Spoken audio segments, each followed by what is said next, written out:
اجيو تشوفوا واحد الوصفه جديده وزوينه.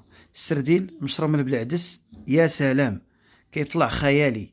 كي كتلاحظوا سلقت العدس ديالي، درت القزبور ومعدنوس، ملحه، بزار وخرقوم بلدي مطحون وزيت العود، وعصرت نص حامضه ديالي على الشرموله. كي كتلاحظوا كتطلع يا سلام. كنشد السردين ديالي كنفارسيه بهذه الطريقه، كندير صوص طوماط في واحد اللاطه، وكنستف السريدلات ديالي على هذه الطريقه فوق من صوص طوماط، وكندخلها للفران كتجي يا سلام.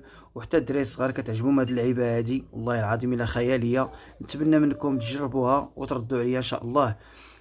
وفي الاخر كنضيف واحد شويه ديال زيت الزيتون من الفوق وشويه ديال الزعتر محكوك، وكندخلها للفران ديالي كنخليها طيب على خاطرها، كتطلع يا سلام. واحد التعليقه ما نعاود لكم راكم من بعد غتشوفوها. تحياتي لكم، ونتمنى هذا الفيديو هذا ينال الاعجاب ديالكم، وشكرا بزاف على المتابعه، والسلام عليكم ورحمه الله.